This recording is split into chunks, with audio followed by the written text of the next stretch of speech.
Good morning बच्चों, आप सब कैसे हैं। चलिए हम अपनी पढ़ाई को कंटिन्यू करते हैं। तो पिछले लेसन में हमने लेसन 15 आर्थिक क्रियाओं की समझ पढ़े थे, जिसमें हम अपने लेसन को आधा पढ़े थे। तो मैं फिर से लेसन को लास्ट पैराग्राफ रिवीजन करूँगी। अब थोड़ा समझने की आप कोशिश कीजिएगा, जिसमें आप देख लीजिए, एक बार समझ लीजिए टॉपिक क्या था। वस्तुओं एवं सेवाओं के उत्पादन की गणना क्यों और कैसे। यहाँ तक आप लोगों ने बेहतर तरीके से समझ चुका था। अब मैं लास्ट पैराग्राफ को एक बार फिर से समझाने की कोशिश करूँगी। कुछ उत्पादन को जानने के लिए हमने 3 वस्तु सेवा का मूल्य जोड़ा, परंतु सभी वस्तुओं और सेवाओं की गणना करें तो यह किस प्रकार होगी। हमको यहाँ थोड़ा समझना है। कई वस्तुओं का किन्हीं अन्य वस्तुओं के उत्पादन में उपयोग किया जाता है। मतलब जो हम वस्तु उपयोग में लाते हैं, उन वस्तुओं के उन्हें किसी अन्य वस्तुओं में उत्पादन में उसे प्रयोग में लाया जाता है। ऐसी परिस्थिति में सभी वस्तुओं का मूल्य जोड़ना क्या उचित होगा, मतलब क्या सही होगा। प्रत्येक उत्पादित मतलब उत्पादन जो कर रहे हैं और बेची गई वस्तु या सेवा की गणना करने की आवश्यकता नहीं है, बल्कि हमें क्या ज़रूरत है, अंतिम रूप से जिन वस्तुओं का हम उपयोग करते हैं उन्हें मूल्य की गणना करनी चाहिए। मतलब अंतिम रूप में हम जिन वस्तुओं का उपयोग कर रहे हैं उसी की गणना करनी चाहिए। इसे हम एक उदाहरण के द्वारा अच्छी तरह समझ सकते हैं। अब आगे देखते हैं कि हमें एक एग्जाम्पल दिया जा रहा है, उसके माध्यम से समझते हैं। माना कि एक किसान किसी राइस मिल को 10 रुपये प्रति किलोग्राम की दर से 100 किलोग्राम धान बेचता है। थोड़ा आप लोग भी समझने की कोशिश कीजिएगा। इस प्रकार धान का विक्रय मूल्य जब वो क्या है 10 रुपये की दर से वो कितना ग्राम 100 किलोग्राम धान को बेचता है, तो उसे कितना रुपये प्राप्त होता है, 1000 रुपये प्राप्त हुआ। यहाँ किसान धान उत्पादन करने के लिए स्वयं के घर का बीज प्रयोग करता है। फिर राइस मिल वाला 100 किलोग्राम धान से 60 किलोग्राम चावल तैयार करता है, जिसे वह 20 रुपये प्रति किलोग्राम की दर से किसी मुरमुरा दुकानदार को बेच देता है। इस तरह चावल का विक्रय मूल्य कितना हो जाएगा, 1200 रुपये हुआ। अगले चरण में मुरमुरा दुकानदार उस चावल से 50 किलोग्राम मुरमुरा तैयार कर 50 रुपये प्रति किलोग्राम की दर से उपभोक्ता को वो क्या कर देगा, बेच देगा। अतः उस चावल का मुरमुरा अंतिम उत्पाद के रूप में उपभोक्ता तक पहुंचता है। इसी उदाहरण में मुरमुरा दुकानदार के लिए धान एवं चावल क्या हो जाएंगे, मध्यवर्ती वस्तुएं होंगी। मतलब दुकानदार के लिए चावल, मतलब एक किसान के द्वारा अपना धान को बेचा तो उसे क्या है, धान प्राप्त हुआ, उन्होंने धान प्राप्त हुआ प्रथम हो जाएगा, और आपको यहाँ उसके द्वारा क्या प्राप्त होगा, चावल प्राप्त हो जाएगा। तो ये चीज़ें क्या है, मध्यवर्ती, मतलब बीच में जो वस्तुएं उपभोग में लाई गई हैं वो चीज़ें होंगी। अंतिम वस्तुएं मतलब जहाँ पे आपका क्या है, अंतिम उत्पाद, जहाँ वो मुरमुरा बन करके तैयार होगा। जहाँ आपको बताया गया है यहाँ कि उस चावल से 50 किलोग्राम मुरमुरा तैयार कर 50 रुपये प्रति किलोग्राम की दर से उपभोक्ता को बेचता है वहाँ। तो अंतिम रूप से मूल्य में मध्यवर्ती वस्तुओं को शामिल होता है। मतलब अंतिम मूल्य में मध्यवर्ती वस्तुओं को शामिल किया जाता है। यहाँ मुरमुरा का विक्रय मूल्य अंतिम वस्तु के रूप में क्या हो जाएगा, यहाँ पे 2750 रुपये हुआ। ये कहाँ से आया, ये मैं आप लोगों को बता रही हूँ कि जब आप 55 किलोग्राम और 50 किलोग्राम को आप मल्टीप्लाई करोगे तो आपको यहाँ पे ये 2750 रुपये आपको प्राप्त हो जाएंगे। इसी तरीके से मैं आगे आपको समझाते जाऊँगी। तथा मध्यवर्ती वस्तुएं हम क्या क्या प्राप्त हुआ है हमको, धान एवं चावल का मूल्य क्रमशः कितना हो जाएगा, 1000 रुपये होगा। ये 1000 रुपये आप लोगों को मैं समझा देती हूँ कि यहाँ हमने देखा था क्या 10 रुपये प्रति किलो की दर से वो 100 किलोग्राम धान बेचता है। तो आप यहाँ पे आप 10 रुपये किलोग्राम के दर कितना बेच रहा है वो 100 रुपये, तो आपको यहाँ पे 1000 आपको प्राप्त हो जाएगा एवं 1200 रुपये प्राप्त हुए। ये 1200 रुपये आपको मैं बता दूँ, आप यहाँ क्या बताया गया था कि 100 किलोग्राम धान से उन्होंने 60 किलोग्राम चावल तैयार किया, जिससे उसे क्या है 20 रुपये प्रति किलो की दर से दुकानदार को बेच देता है। तो यहाँ पे 60 × 20 आप करोगे तो यहाँ पे आपको ये 1200 रुपये आपको प्राप्त हो जाएगा। यहाँ पे ये समझा है। तो बच्चों आप थोड़ा समझने की कोशिश कीजिएगा। यहाँ धान, चावल तथा मुरमुरा के मूल्यों की अलग अलग गणना करना ठीक नहीं है। यहाँ पे हम आपको बताने के लिए बता दिए कि यहाँ पे धान का कितना था, मूल्य का कितना था और मुरमुरा का तो निकाल करके आपको मैं बताई हूँ। तो कहा गया है कि यहाँ धान, चावल एवं मुरमुरा के मूल्यों की अलग अलग गणना करना ठीक नहीं है। इससे एक ही वस्तु के मूल्य की गणना बार बार होगी। ऐसी गणना से दोहरी गणना हो जाएगी। दोहरी गणना मतलब दोबारा उसकी गणना हो जाएगी। अब यहाँ बताया गया है कि कुल उत्पादन के लिए मूल्य संवर्धन विधि मतलब जो हम उत्पादन कर रहे हैं उसमें क्या है, मूल्य संवर्धन मतलब वृद्धि होना, बढ़ते जाना, मूल्यों का बढ़ना। ऊपर दिए गए उदाहरण में धान, चावल तथा मुरमुरा के मूल्यों की गणना एक अन्य विधि द्वारा भी की जा सकती है। इस उदाहरण को एक तालिका के रूप में लिखकर समझ सकते हैं। तो यहाँ देख सकते हैं आप लोग के क्रमांक दिया गया है वस्तुएं में हम देखेंगे धान, दूसरा है कुल मूल्य 100 रुपये क्या थे, मैं आपको ये चीज़ें पहले भी समझा चुकी हूँ। 1000 रुपये इस चरण के लिए खरीदा गया कच्चा माल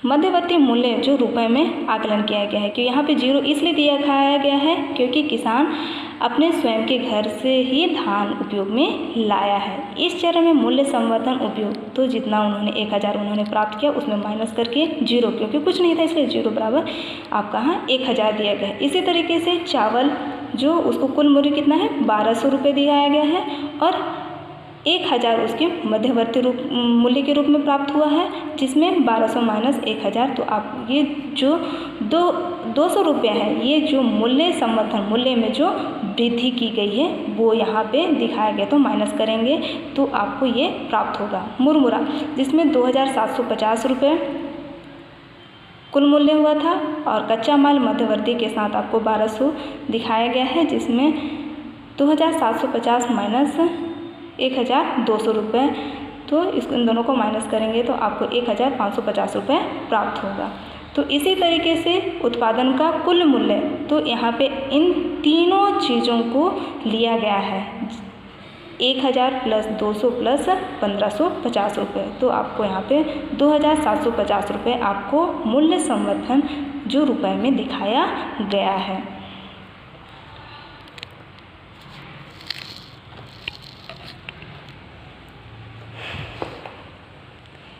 यहाँ हम देखते हैं कि प्रत्येक चरण पर मूल्य क्या है जोड़ा जा रहा है जिससे मूल्य संवर्धन हो रहा है मतलब मूल्यों में वृद्धि होती जा रही है। पहले चरण में धान का मूल्य 1000 रुपये है। चूँकि धान का बीज किसान के घर का था उसे कुछ खरीदना नहीं पड़ा।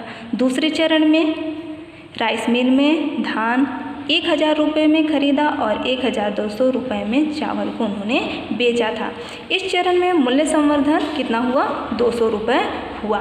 तीसरे चरण में मुरमुरा कारखाने वाले ने चावल को कितने रुपए में खरीदा 1200 रुपये में खरीदा तथा उन्होंने 2750 रुपये में बेचा जिससे मूल्य संवर्धन में कितनी वृद्धि हुई 1550 रुपये हुआ। इस तरह किसी वस्तु के उत्पादन के प्रत्येक चरण में मूल्य में वृद्धि होती है, यही क्या कहलाती है? मूल्य संवर्धन कहलाता है। अब आगे देखते हैं।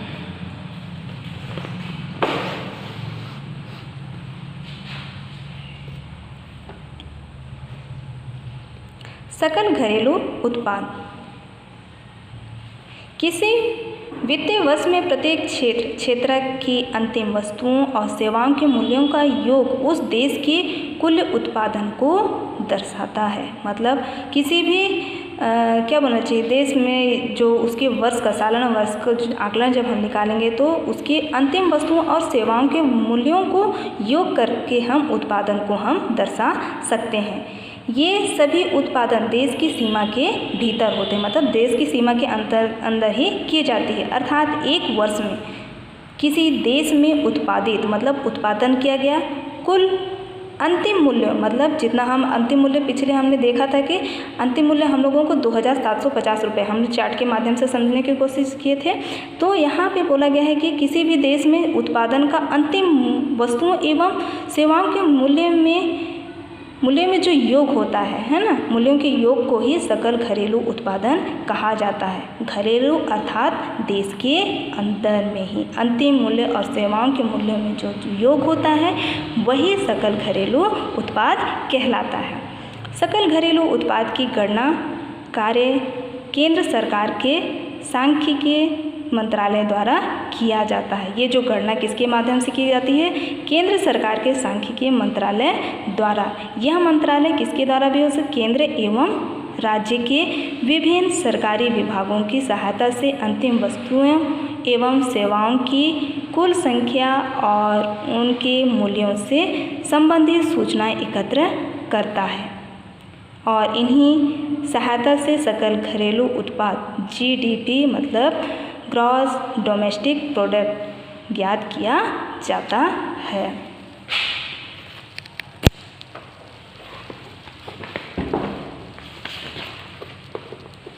यहाँ आप चार्ट देख सकते हैं जिसमें छत्तीसगढ़ राज्य का सकल घरेलू उत्पाद जो करोड़ों रुपए में दिखाया गया है। जो क्षेत्र 2014-15 की स्थिति को दिखाया गया है, प्रतिशत 2014-15 में स्थितियों को, जिसमें कृषि एवं संबंधित उद्योग और सेवा इन तीनों चीज़ों को योग करके दिखाया गया है। और नीचे ये बताया गया है इस ग्राफ के माध्यम से कि छत्तीसगढ़ का सकल घरेलू उत्पाद जो 2004-5 की स्थिति में मूल्यों का जो हम पढ़ चुके, जो क्या है सकल घरेलू उत्पादन जो देश के अंतर्गत जो उत्पादन होता है उसके बारे में हम समझने, तो ये चार्ट के माध्यम से आप इस तरह देख सकते हैं। रुपयों में इसे दर्शाया गया है और एक जगह इधर देख सकते हैं आप कि वर्षों को दर्शाया गया है यहाँ पे। तो इस चार्ट के माध्यम से आप हम समझ सकते हैं कि 2004-5 में क्या उत्पादन में क्या स्थिति रही है। इस तरीके से हम अपने ग्राफ को समझ सकते हैं। तो 2013-14 में क्या है 95,262 रुपये जो सकल घरेलू उत्पादन के अंतर्गत प्राप्त हुआ है। अब बच्चों आगे देखते हैं।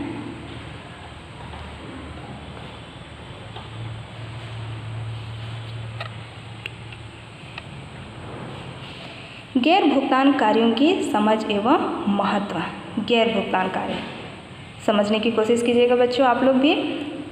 हम पूर्व में पढ़ चुके हैं, हम पहले भी पढ़ चुके हैं कि सकल घरेलू उत्पाद की गणना केवल करते समय अंतिम उत्पाद के मूल्यों को ही लिया जाता है। अंतिम मतलब लास्ट उत्पादन के मूल्यों को ही उसमें जोड़ा जाता है।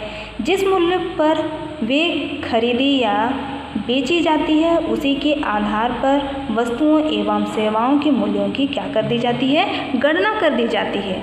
हम अपने जीवन में बहुत से ऐसे कार्य करते हैं जिसके लिए कोई कीमत प्रदान नहीं की जाती। हम अपने जीवन में ऐसे बहुत से कार्य करते हैं जिसके लिए हमें क्या है कीमत, मतलब जो हम कार्य कर रहे हैं उसकी कीमत प्रदान करने की आवश्यकता नहीं होती, पर ये कार्य हमारे जीवन के लिए क्या होते हैं? महत्वपूर्ण होते हैं। स्पष्ट है कि ऐसे कार्य जो बेचे या खरीदे नहीं जाते और जिनके लिए मुद्रा का भुगतान नहीं किया जाता, उन्हें क्या कहा, सकल घरेलू उत्पाद की गणना करते समय उन्हें शामिल नहीं किया जाता, क्योंकि ये गैर भुगतान क्रियाएं हैं, मतलब गैर भुगतान कार्य हैं।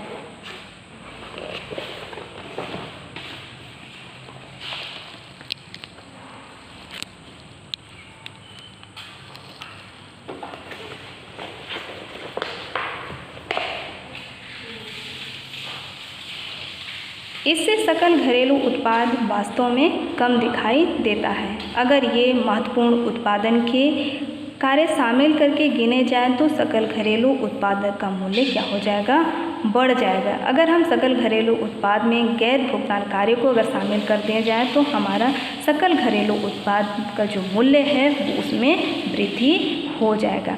ऐसे कार्यों की गणना भले ही आर्थिक क्षेत्र में ना हो, फिर भी इसका एक क्या है, विशेष महत्व है। ऐसे ही कार्यों से हमारा परिवार एवं समाज चलता है। मैं एक थोड़ा सा सिंपल सा उदाहरण बताती हूँ कि जिस तरीके से घर में हमारी मम्मी हमारे लिए सब कुछ करती हैं, हमारे लिए बहुत सारे ऐसे कार्य करते हैं, लेकिन हम जो कार्य करती हैं उसका हम भुगतान नहीं करते हैं या हम उन्हें राशि प्रदान नहीं करते।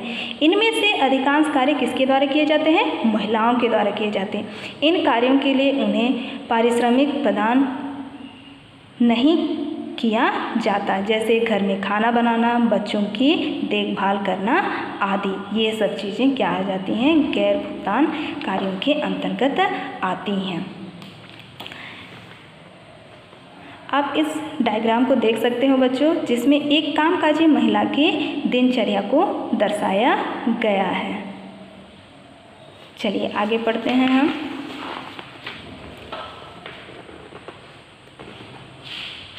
ये परियोजना कार्य है, लेकिन मैं फिर आपको समझा देती हूँ कि यहाँ बोला गया है कि आप छोटे समूह बनाकर अपने परिवार एवं घरों में होने वाले ऐसे कार्यों की सूची बनाएं जहाँ वस्तुओं का उत्पादन हो रहा हो या सेवाएं प्रदान की जा रही हो पर उसका भुगतान नहीं किया जा रहा हो। ऐसे कार्य जिनके लिए कोई मूल्य नहीं दिया जाता, उनका आकलन करने का एक तरीका है। ऐसे कार्य को उन पर खर्च किए गए समय के आधार पर पहचाना जाता है। कुछ महिलाएं घर के कामकाज के साथ साथ आर्थिक कार्य भी करती हैं, मतलब वो घर के कार्य करती हैं लेकिन साथ साथ में वो क्या है, बाहर के कार्यों में भी मदद करती हैं। उदाहरण के लिए एक कामकाजी महिला की दिनचर्या को चित्र जो मैं आप लोग को दिखा चुकी हैं, जो 15.10 में देखें। इनमें उनकी दैनिक दिनचर्या की आर्थिक कार्य के अलावा सामान्य घर के काम भी शामिल है, जिनके बदले में कुछ भी मुद्रा प्राप्त नहीं होती। महिलाएं कई अन्य घरेलू कार्य भी करती जो इस सूची में शामिल नहीं है, जैसे अनाज की सफाई एवं रख रखाव, घर की साज सज्जा, मेहमानों, बुजुर्गों और बीमार सदस्यों की देखभाल, बाजार से सामान लाना, पालतू पशुओं की देखभाल, घर लिपना, बच्चों को पढ़ाना आदि।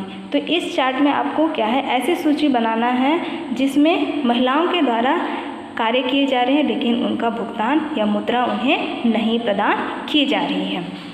चलिए आगे बढ़ते हैं हम बच्चों।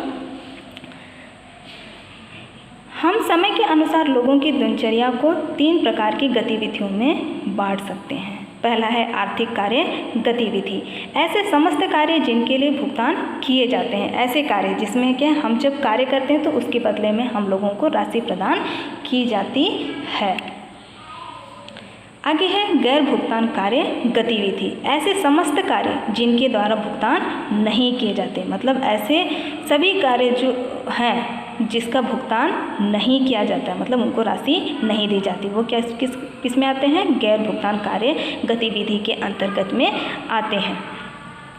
फिर है गैर कार्य गतिविधि, इनमें व्यक्तिगत काम, टीवी देखना, गपशप करना, आराम करना आदि शामिल होती हैं। ये सब इसमें क्या है, ये सब कार्य किसके अंतर्गत आएंगे, गैर कार्य गतिविधि के अंतर्गत, जिसमें हम क्या है अपनी सुविधा या अपने सुखों के लिए ये सब कार्य करते हैं। अब आगे देखते हैं। केंद्रीय सांख्यिकी संगठन द्वारा सन 1998 से 1999 में भारत के 6 राज्यों का सर्वे करके विभिन्न कार्यों को समय के आधार पर समझा गया है। इसे हम ग्रामीण क्षेत्रों की महिलाओं एवं पुरुषों के कार्यों पर एक तालिका के माध्यम से समझ सकते हैं।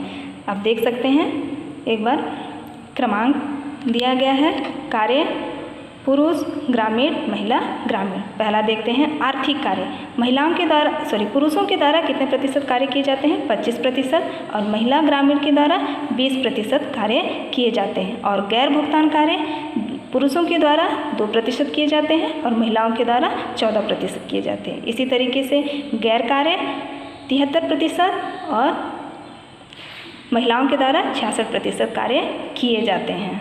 आप देख सकते हैं, इन दोनों में आप इस तालिका के माध्यम से आप समझ सकते हैं कि महिला और पुरुष में आर्थिक कार्य, गैर भुगतान कार्य और गैर कार्य कितने कितने प्रतिशत किए जाते हैं। अब आगे देखते हैं, ग्रामीण पुरुषों एवं महिलाओं की दिनचर्या 24 घंटे का विश्लेषण, उनका विस्तार किया गया है। उपयुक्त तालिका के आधार पर नीचे दिए गए वृत्त आरेख में महिलाओं के कार्यों को प्रतिशत को सही स्थान पर लिखिए कहा गया है।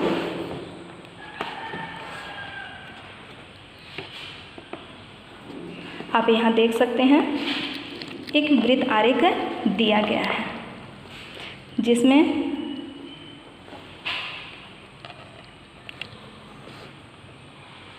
दिया गया है, यहाँ 2 वृत्त आरेख बनी गई हैं, पुरुष ग्रामीण, महिला ग्रामीण। इसे आप लोग थोड़ा इसको समझने की कोशिश कीजिएगा। एक वृत्त आरेख बना गया है, यहाँ पे आपको चिन्ह दिया गया है कि कितने कितने प्रतिशत पाए गए हैं।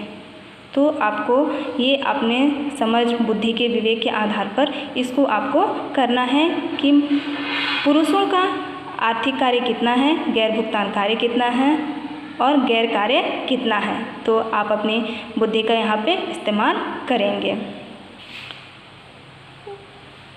उपर्युक्त वृत्त आरेख से पता चलता है कि महिलाएं गैर भुगतान कार्य अधिक करती हैं जो सकल घरेलू उत्पाद में गिने नहीं जाते हैं। मतलब महिलाएं गैर भुगतान कार्य सबसे ज़्यादा करती हैं जो सकल घरेलू उत्पाद में उसे शामिल नहीं किए जाते। इन कार्यों को समझना और सकल घरेलू उत्पाद में गिनना, इस पर विचार करना जरूरी है। कई देशों में ये प्रयास किए जा रहे हैं कि समाज में इन कार्यों के प्रति संवेदनशील होने की क्या है, आवश्यकता है। मतलब ज़रूरत है कि महिलाएं जो कार्य कर रही हैं समाज में, जो गैर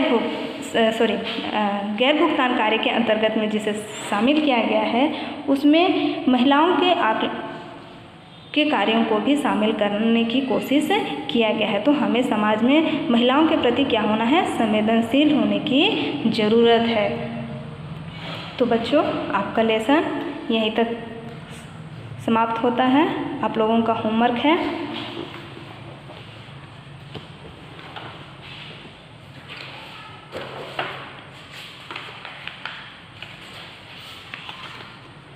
आपका क्वेश्चन नंबर 1 है, सकल घरेलू उत्पाद को अपने शब्दों में समझाइए। क्वेश्चन नंबर 1 ये हो गया। क्वेश्चन नंबर 2, कृषि क्षेत्र में कौन कौन सी संबंधित गतिविधियों को शामिल किया गया है। क्वेश्चन नंबर 3, कुटीर उद्योग बेरोजगारी दूर करने में सहायक है, कैसे। तो ये तीनों क्वेश्चन आपको होमवर्क में दिए जा रहे हैं बच्चों। तो आप होमवर्क सही तरीके से पूरा करने की कोशिश कीजिए। Thank you.